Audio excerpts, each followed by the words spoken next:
We're not on yet. Yeah. There you are. There we are. All right. Okay. Yeah, I know.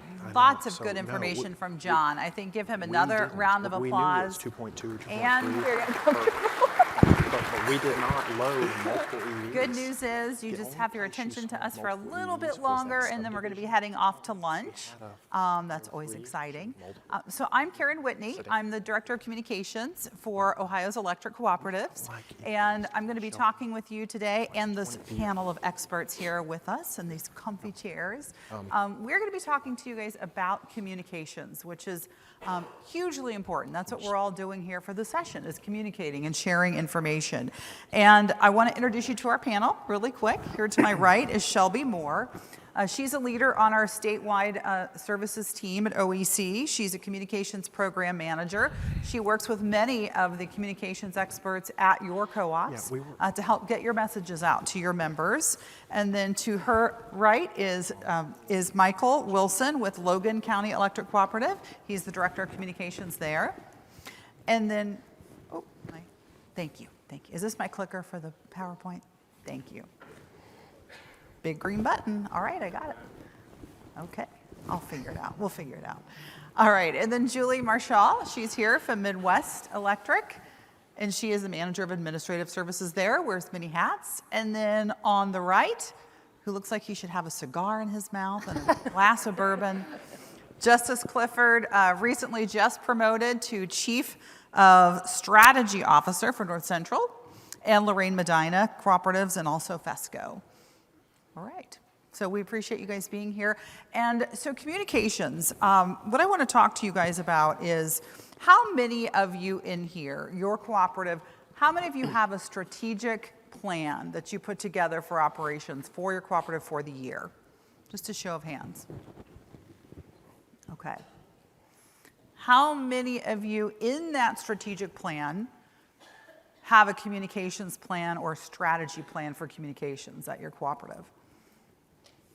You don't have to raise your hands, but something to think about. That's what we want to get you thinking about today. Because your communications strategy plan is really about what you want your members to hear from you about your cooperative. What do you want your employees saying to your members when they go out for a visit or when they pick up the phone? What do you want your members to see, the messaging that they see on their bill or that they see on your website? That's what your communication strategy is about. And for any business, I'm going to see will I see the PowerPoint up here? There we go. There's our team. Okay.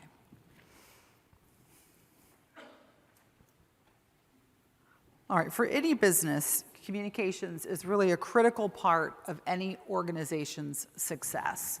So if you're not thinking about it as part of a strategic plan, you really should be thinking about it, because it's that messaging that represents your brand, the name of your cooperative. That's what your members see. And that comes from Forbes. An effective communication is essential for managing the relationships that you have with your staff at your cooperative, for the members that you serve, and also your stakeholders.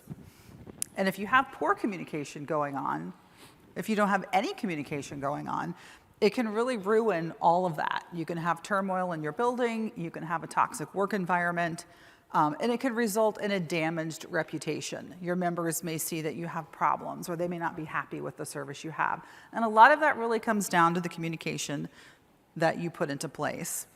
And so great communicators, I love this quote, and I tell this to our team and to employees, a great communicator knows how to choose their words well.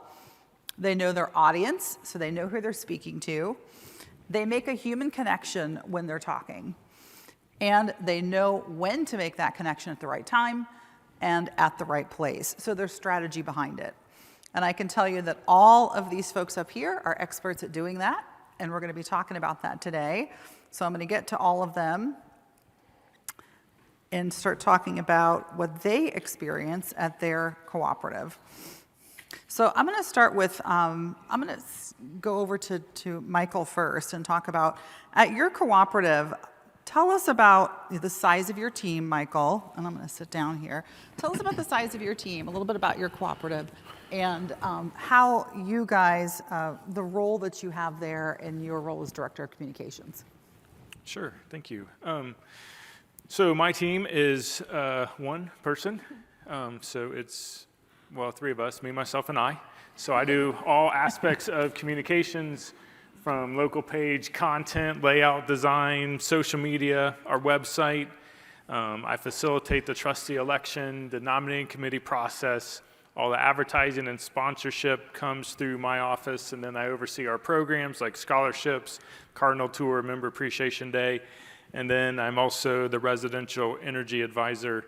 But I do my job with the saying in mind that I have hanging on the wall behind my desk, and that saying is, to achieve a goal that you've never achieved before, you must start doing things you have never done before, and that's how I do my job. Yeah. So Julie, tell us about Midwest, the communications team there and the efforts that Midwest puts into place, the size of your team, a little bit about the co-op. So our co-op has a little over 11,000 meters.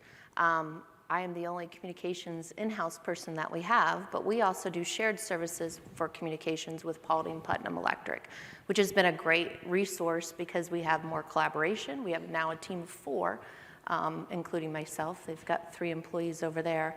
And so then they take care of our magazine print, because we're kind of doing the same thing anyways in the same area, so that's helpful. And it just kind of gives us a broader reach and more skill set so that we can do video, we can do just a lot more, having more resources, being a small co-op, so okay. It's worked out well. So 2 one-person communications teams in-house so far, these 2 co-ops. Justice, tell us about your 2 co-ops that you oversee. So we have Lorraine Medina Rural Electric and North Central Electric. Lorraine Medina has just over 16,000 meters. North Central has over 9,000 meters. We have a communications team of 3, a manager as well as 2 specialists. They're FESCO employees, which is our federation, which has shared services. So we're able to do things for both co-ops with that one team. So 3 people across 2 teams. We also, with the recent reorg, we've introduced a new tier structure into our organization, which allows us to work better with our key accounts. So in addition to all the communication stuff that has already been listed, key accounts now falls underneath the strategy department, and so we're working a lot more closely with those individuals to make more of an impact for our members. So Shelby, I want to ask you, you work with all of them in communications, but all of the communications folks across all the cooperatives in Ohio. You have a good perspective then of the sizes and the amount of folks involved in communications. Give us an idea of how many. We hear 1, and the full range of size of teams that we've got. I would say by and large, we definitely have most teams of just 1, maybe 2. That's kind of the beauty of our role. I've got 1 other communication program manager with me, but our department as a whole at OEC to support those smaller groups with their initiatives so that they feel like they've got some support behind them. Yeah, and that is the great thing about statewide services, the kind of things that we can help them with, and I'll let you talk about this too, but graphic design, video, we can help them with video, creating ads, writing magazine articles, some of the things that you do as well in marketing. Yep. Okay.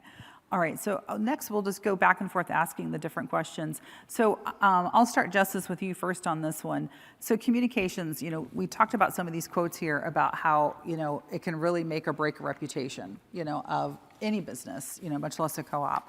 But so tell us how essential communications is to the success of really every part of the cooperative, no matter what department. You just talked about how you reorged with key accounts.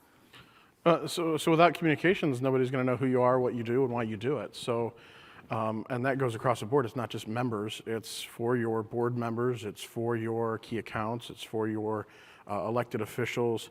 It's for the large businesses in your territories. It's for everybody outside of your territory that's looking to come into it. So Making sure that people understand who you are, even if they have nothing to do with you right now, is integral, because they may in the future need something from you, move into your territory, want to build something within your territory. So maintaining those communications is key to providing the best services to your members. Julie, how would you build on that with what Justice said, your experience in that, how critical it is within your cooperative? I feel like we can do a great job. We can have, keep our outages to a minimum. We can answer the calls promptly and courteously and do a great job for our members. But if we don't tell that story to them, it goes unnoticed. So, we're busy in our everyday lives doing a great job, but if they don't really have that interaction and we're not telling the story about what's going on every day at the co-op, then it really goes unnoticed. So I think it plays a very critical role for the members and internally, to keep everybody connected, from the linemen who are out in the field every day in the office, staff, so that we're all on the same page. So it does play a critical role throughout. Michael, what's your experience with that too? So I see two key parts to this question. The first is internal, and then also external. Internal communications is really very deeply influenced by your cooperative's culture, and a healthy culture allows information to flow freely between departments, and it allows the employees the information they need to thrive at their job. I have a folder on my computer that I've titled Lineman Pics. This is not pictures that I've taken of linemen. That folder has 2,500 pictures in it, but I have 250 pictures in a folder that our linemen have sent me that enable me to communicate to our members during outage situations what is going on. And as other co-ops communicators across the state ask me how I do that, I argue this isn't me doing something special with our linemen. This is our co-op's culture. Our linemen have an understanding that they're a valuable part of the communication team, and they value that role and the assistance that they provide me in communicating to our members. So internal communication is critical for me to be a better communicator. But then externally, really in every part of communication, being honest, being transparent, and being understandable in your message is critical. It's critical to continue building member trust and confidence. So both internal and external communication is critical to the success of the cooperative and our engagement of the members. That's really interesting you say trust, because I think every cooperative in here, if you're a CEO or a trustee, we talk about you want to be the respected, the trusted electricity provider, reliable, affordable electricity provider. But it doesn't just happen, in thin air. It doesn't happen, it doesn't magically happen. As Julie said, you provide that service and people flip a switch and it's there and it's reliable, but you also have to tell people you're those things. You demonstrate it, but you tell people. And Shelby, I'm going to ask you about that. Trusted, respected, reliable, affordable, the values that you guys want to be seen as. You want a member to say, when I think of, Logan County Electric Cooperative, yeah, I trust them. They're reliable. They give you a good ACSI score, at the end of the year. What do you do to help these co-ops make sure that is what their members are saying about them? Talk about what you do. Yeah, so probably the biggest part of my role at OEC is supporting co-ops with integrated communication campaigns, and one of the biggest ones that we've done in the last couple of years since I've been with OEC has been membership value campaigns, and they kind of enhance the co-op's image ahead of their ACSI surveys, but they've also helped with rate increases and things like that, or just rate changes. And what we do with those is we usually focus on a few messages that the co-op really wants to get across. If they want to improve their communication portion of their survey results, then maybe we'll focus on how is the co-op communicating with their members, or how long's it been since we've done a rate increase, or how much are we investing in the reliability of our system? And we've seen great success with those campaigns. Of all of them that we've done, we've never dropped a point. We've only either maintained or raised their scores, sometimes by a few bumps. So had some great success there. Yeah, I have to say and give a shout out to Julie in Midwest here. They were one of the first to do a value campaign with us, and I don't want to say it wrong, but you guys have the highest ACSI score Nation, yeah. in Ohio Highest for score in the sure. But isn't on As the of national, now. like on a national level, you guys Yes. have one of the highest scores, correct? Yep. Yeah. I mean, that's fabulous. I mean, it's terrific. I mean, you guys have been very great at experimenting and doing this messaging. And one of the things PR, professionals, communications professionals will say is, you have to tell your customer, your member, what you want them to say about you, show them that you are that, and then tell them again. It's that repeated messaging. And then you say that all year round, and you just prove that you are that. So that's why communications is so important in getting that stuff in. So I'm going to go back to you, Justice, again on the next question. Have you ever prepared talking points for your staff or key staff in your cooperative, key messaging that you want the co-op, the co-op wants to communicate with members to prepare people? And if you have done this, tell us why that's important. Yeah, so it is important to make sure that everybody in the co-op is on the exact same page. So part of the communications plan, whenever you're rolling out any type of new information or repeated information, is you want to make sure that those key points are hit for everybody. So we'll release a campaign. Most recently, it's been the reliability stuff that has come out of national. So we'll prepare different talking points that our member services reps can have, different talking points that our linemen can share, different talking points that our board members could possibly use. That way, whoever the member is talking to, they're getting the correct information as well as consistent information. Like you had said, it's the same thing over and over and over to make sure that they're understanding it. So it's just about consistency and making sure that everybody's on the same page. Mm-hmm. Yeah. Julie, any particular instance you can think of where that was really key and important to have that key messaging to make sure everyone was on the same page? Yeah, so we really try to treat all of our employees like key staff. So just like Justice said, we try to make sure that, we're getting that message out to all of our employees. Like whether we're doing it through our e-news, emails, electronic, our CEO does a great job of passing on our board minutes and our department meeting minutes so that all of our staff is always on the same page and aware of what's going on in the cooperative. There's true transparency throughout the organization, which I think keeps us all in the loop on a daily basis. So if a member approaches you, you have a solid answer of what's going on. So. Good. Right. And we've got 15 minutes, so I'm going to skip around on some of the questions, so I don't want you guys to be late for lunch. But I think this is an important one too. Would you guys all agree that having the support of your GMs, your CEOs, but also your board members and trustees, is that critical to the success of your communications efforts at your cooperatives, as far as getting the finances you need, getting the staff that you need, getting those key messaging elements, to stick, with all of the staff? Is that, and to getting it to be a priority within your co-op? Do you guys agree that is really helpful or critical to you? And if so, tell me why. Michael, I'm going to start with you on that. Sure. Well, in my 8+ years at our co-op, I've now worked for 3 general managers. Of course, Tim's only been with us for a few months.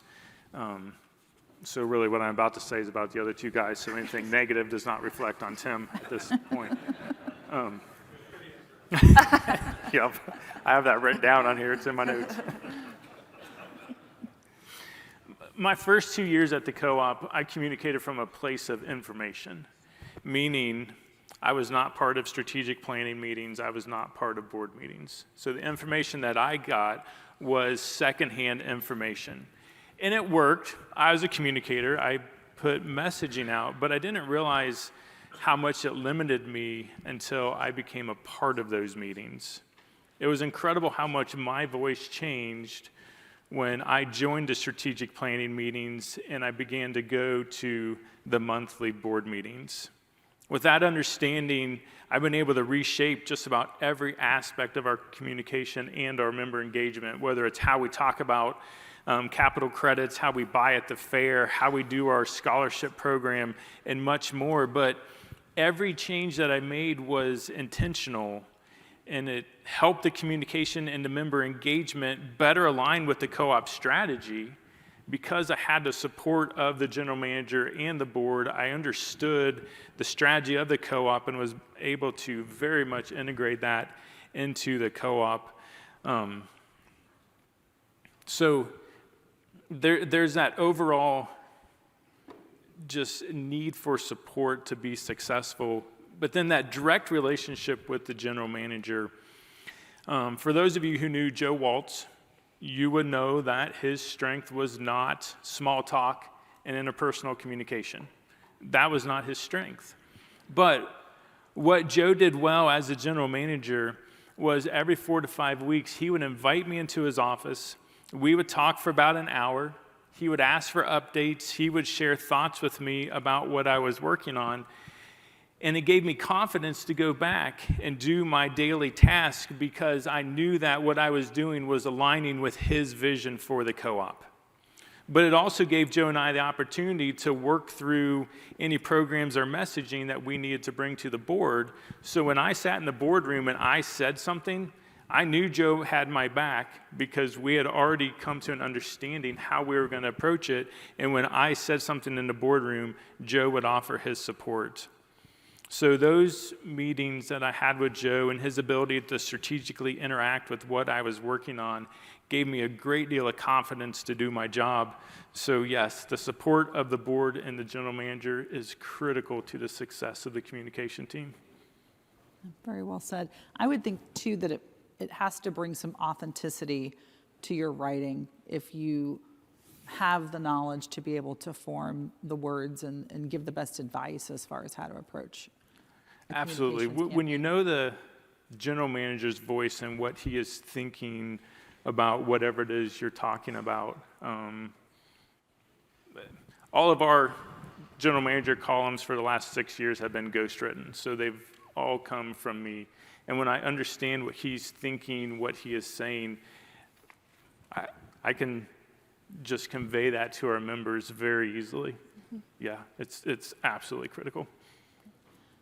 I'll ask Justice Julie, would either of you like to comment on this topic as well, or have you had an experience with this, maybe where it wasn't the case? Well, I don't think anybody up here or anybody out in the audience is going to say that having manager or board support isn't critical. I would say trust is even more implicit. Mm-hmm.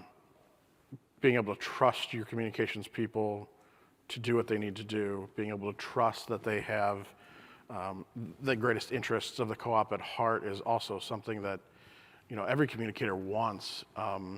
Being able to sit at the boards, like what Mike was talking about, that's all we ever wanted in any communication circle, is be a part of the conversation so we understand what's going on. And to have a general manager like that trusts you to be on that board, to not make rash decisions, to run things through the proper channels. I mean that's what we're all really needing and what we want. And I can't say that anybody in this room doesn't want that either. So I think we're all on the same page on it. Mm-hmm. So Shelby, I'm gonna go off script a little bit here. Oh God. I gotta ask you a question. So the name of this session was All of the Above Communications. Mm-hmm. And we always think about that when we come to power generation, all of the above approach to how we produce energy. But in communications, we use that too. We sometimes call it integrated, multi-platform. Everyone here gets the magazine, Ohio Cooperative Living, wonderful magazine.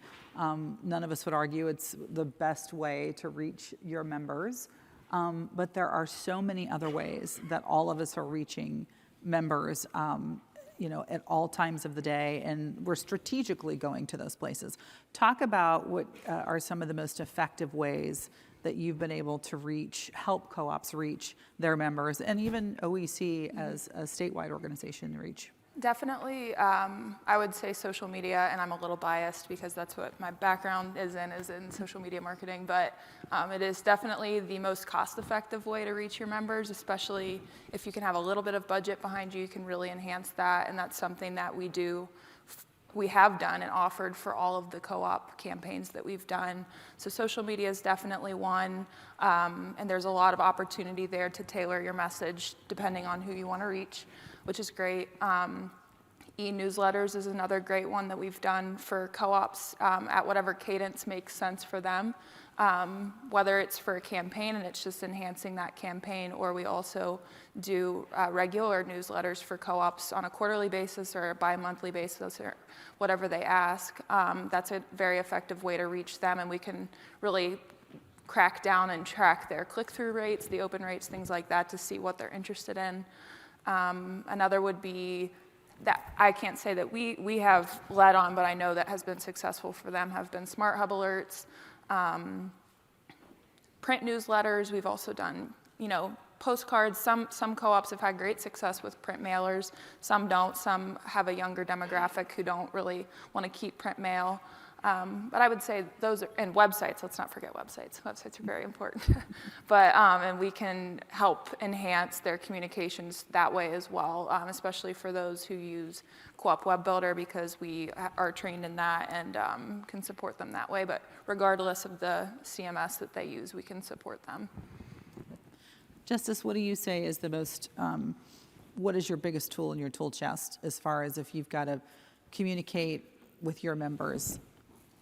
It's all of the above. I mean, when we do any type of campaign, we think about the audience that we want to reach, we tailor the message to it, and then we figure out which platform would do best. So, Facebook, you're looking at a lot of women, you're looking at a lot of the older age people. Instagram, you're looking at the younger age people.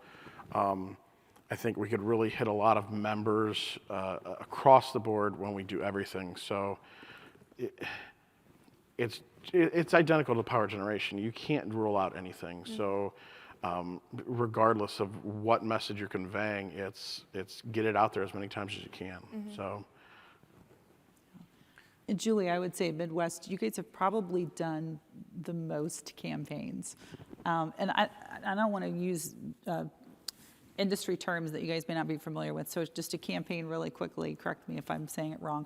A campaign is maybe a 4 to 12 week time period where we'll say, okay, we're going to promote maybe Smart Hub, and we will produce graphics and materials to go, on a website, on social media, in the magazine, everywhere we can, multi-platform.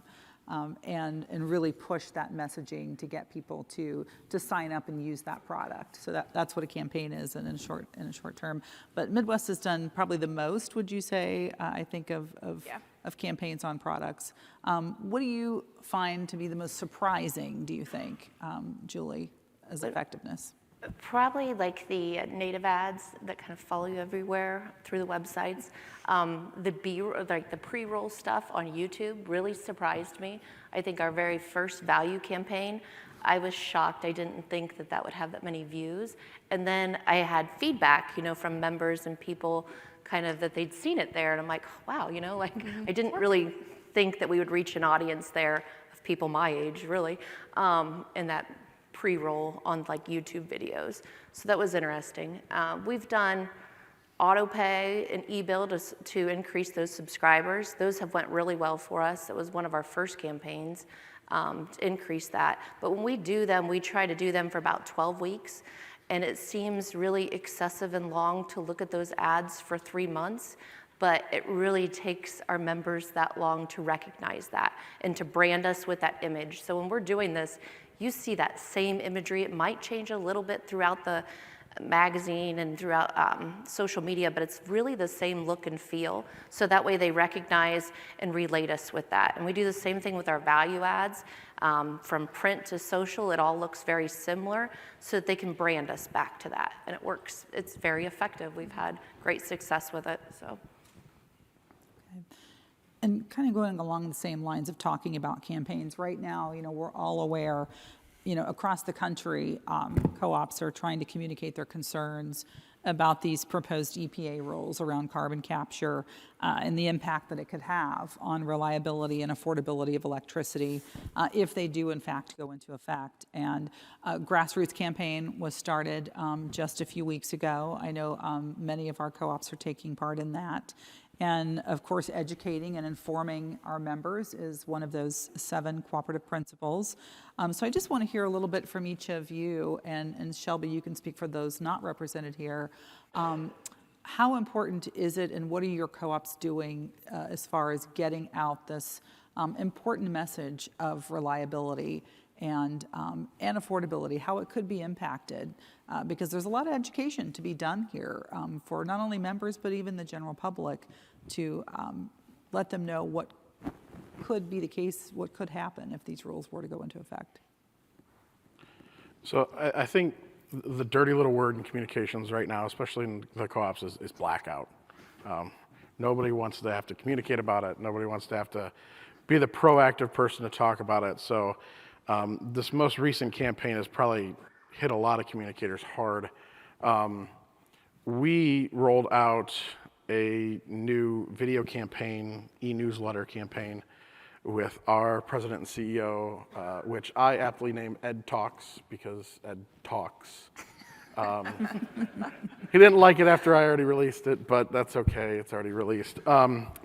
Ed talks in the Ed Talk about reliability issues, and I was surprised at how many people actually came back at us about thanking us for it, death threatening us about it, saying that we're stupid.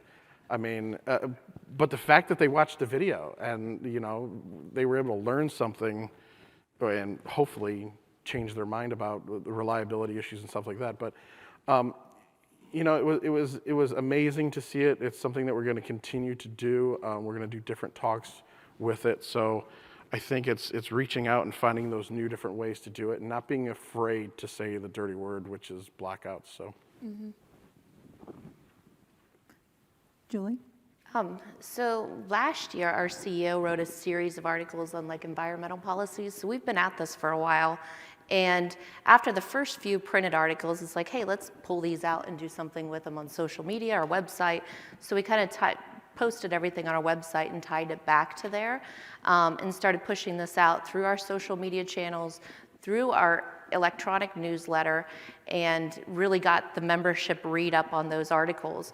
And so it was a great way to kind of come into this whole EPA rulings. And so now we kind of had a break in there because we're working on a rate increase right now, but the EPA stuff we've done the last 2 months. So our members have been very informed all the way along, and I think they're engaged in it, reading those topics and articles. And we kind of follow our Google Analytics on our website to see what our members are reading and to make sure, to see if they're clicking back on those links and writing the letters to the legislators. And it's been showing to be effective using the channels we are.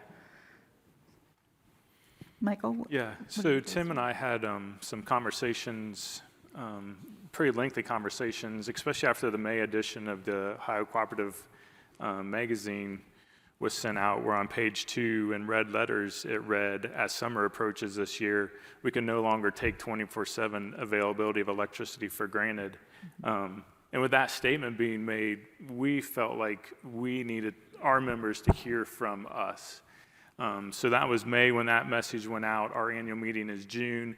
So Tim incorporated a pretty lengthy part of his message to our members about this issue so that the members could hear from him directly.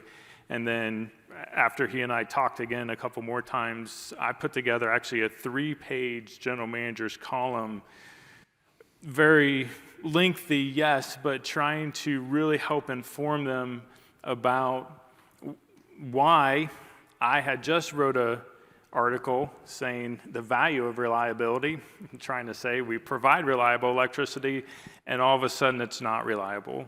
And that's very, very confusing things for our members to understand. So we leaned into it with a big article presenting reliability versus reliability on a grid level versus a distribution level. helping them understand where we are, beginning to give them the tools to think through how do I respond. And thankfully, whether it was at our ice cream social following our annual meeting or phone calls, I've had really good conversations with members as they're starting to really think through what's their response to all this messaging. August local pages, we leaned into it again. I did an annual meeting wrap up, so the message was in there, and we will continue to call our members to action, but also try to inform them about how do they respond to this, because this potentially, if it becomes what the threat is, could potentially impact your day-to-day life. And so we need to give them understanding of how to start thinking through how to respond. Yeah. Shelby, I'll close with you. Have you had a lot of co-ops reaching out to you about what to do about this, or how to move forward as we get into winter time, because that's when our risk obviously will increase. Definitely. What's happening. And I think that the approach that these three are taking is the right one, where we first need to educate the member on what the threat is, why it's happening, and what the co-ops and us as statewide are doing to combat this issue, especially with these policy threats. I think from our conversations that we've had as a communicator group, there's a lot of misconception and kind of confusion around what a blackout is, and I don't want to say whose fault it is, but it's not the co-op's fault, that's for sure. And so educating them on that, and then telling them what we're doing to give them that reassurance, and then as a statewide, encouraging the co-ops to kind of activate their members and encourage their members that there is something that you can do about this through Voices for Cooperative Power, contacting your legislators. There's even the one to contact the EPA right now to urge them to reconsider these policies, but kind of just empowering the members to take action, and that they do have a hand in their energy future, Good. Yeah. Communication's really important on such an impactful issue right now. Well, that is our discussion. So if there's any questions, we'll take some questions if folks have anything. Oh, here we go. Jennifer Green. Jennifer You're not allowed to ask Green, one. Washington. Here, I'm gonna try to wiggle around here. Hello. So in what you've shared this morning about the type of support that you need from your managers and your trustees, you've mentioned things like trust and having a seat at the table, which is really, really important. But like you, I am a one-woman communications department, and I'm curious what we're in a room, and I'm sticking my neck out on the line here too, because I'm with all my trustees, but we're in a room full of trustees. As far as actual resources, if there was something that you could ask, or if your board came to you tomorrow and said, what resources do you need right now that you don't have in order to more effectively, efficiently do your jobs, what would the answer be? Is it a bigger budget? Is it a different content management system? Is it more people? More than one brain doing this. It's exhausting trying to continue to create content when there's only one brain really engaged in it. I really have just about everything else I need. I have a very awesome computer. I have a very fair budget. I have their support. In support, one of the things that we haven't said, sorry, it's a thought that I wanted to share, and maybe it's just Logan County, but change comes very slow. We're talking about value campaigns and 4 to 12 weeks, and yes, but I'm starting to see, I have to measure stuff in 3 years. And my board has been very patient with me as we've tried to implement new stuff, and it's kind of not taken off right away. And you try it once, you try it twice, and it's like, and then all of a sudden the third time it takes off. That is a resource that has been immensely valuable for me, is the board being patient and letting things grow. And I've found that you have to measure in 3 years before you can really say whether it's successful or not. So I don't think you're going to get the answer that you want, which is more money or more people. I think you're looking at least 4 communicators up here that we have amazing presidents and board members who have given us everything that we need and have allowed us the creative freedom to do what we need to do. So I think that speaks highly of everybody in this room. I think they try to give their communicators everything that they want. So what I would encourage you to do is tell them what you need. Don't be afraid to tell them what you need, because the worst they're going to do is say no. So, I mean, they might cut your budget too, but at least they only say no. So, Jennifer, I have to say something on your behalf. Jennifer, to hear what she has done on her own in Washington during major outages and storms, particularly last winter, you've had summer storms too, you've been hit.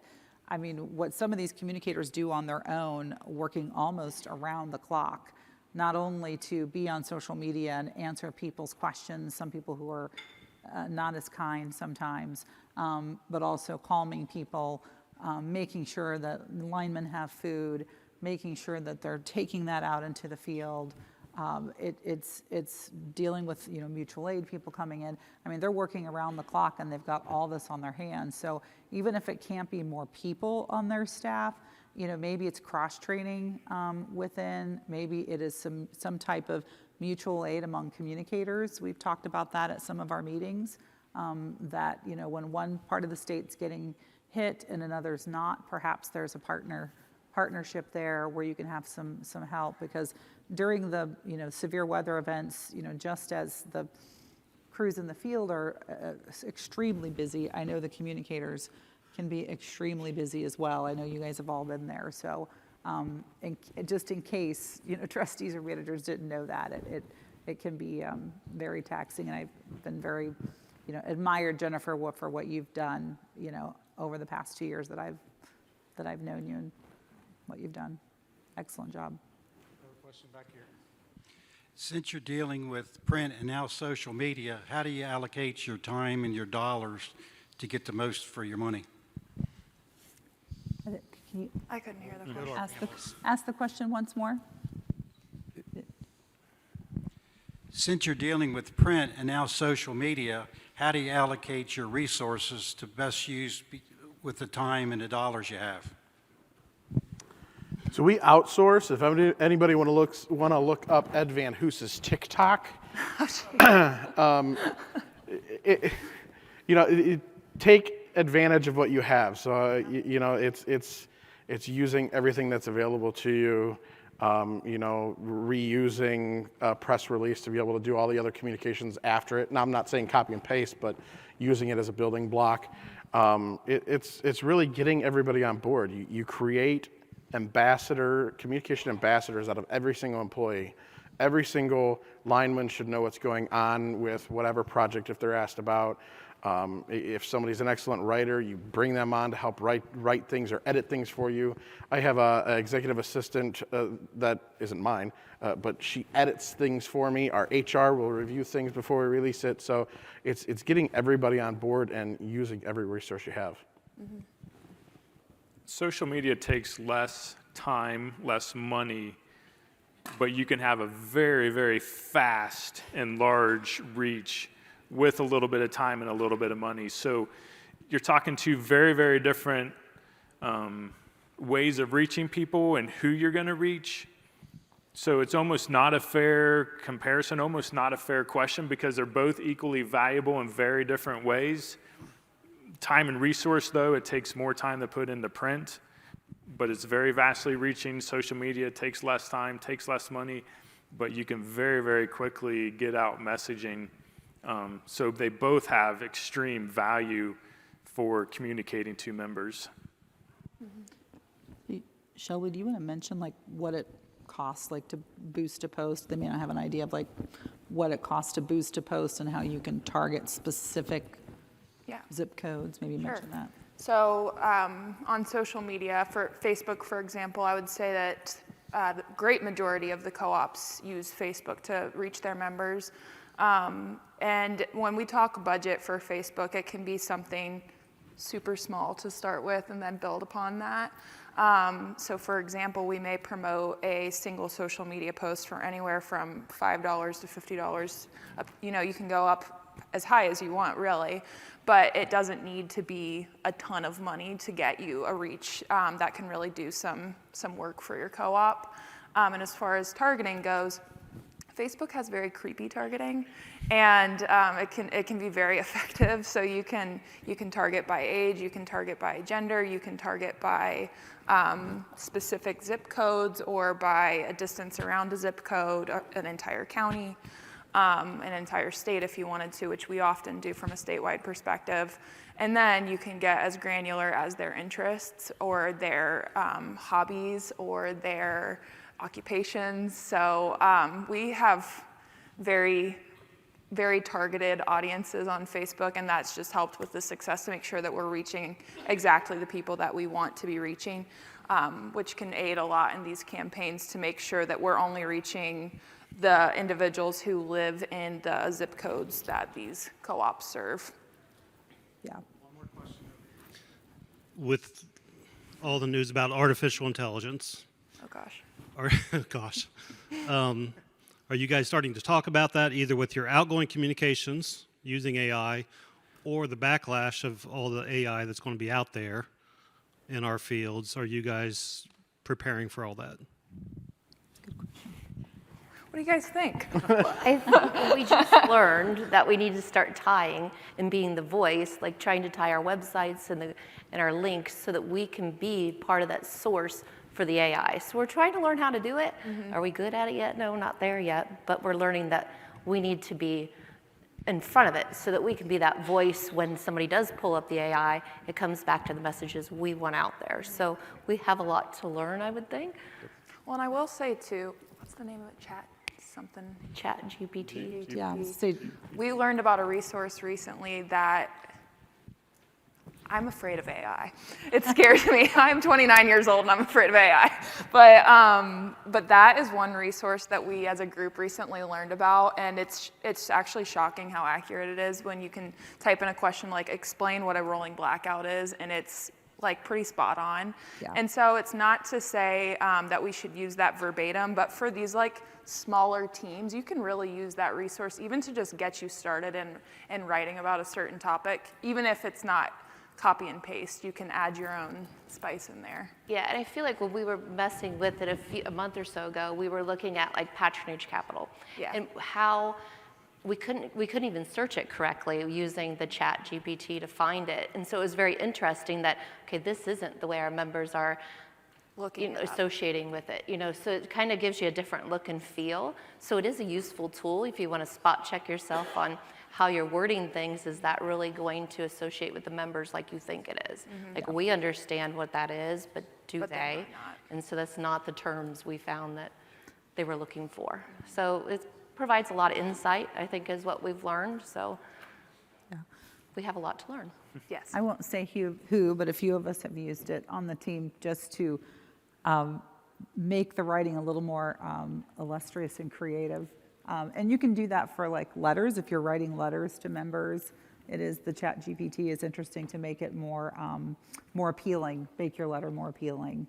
But I also know some communicators and some of our artists are a little nervous that like, wait, I don't want it to replace me as a job. So, I don't think it will. But certainly if you're a one-man band, it could be helpful, in helping to create some additional content. But I do agree, we want to have our knowledge be the source of that and not have it be incorrect.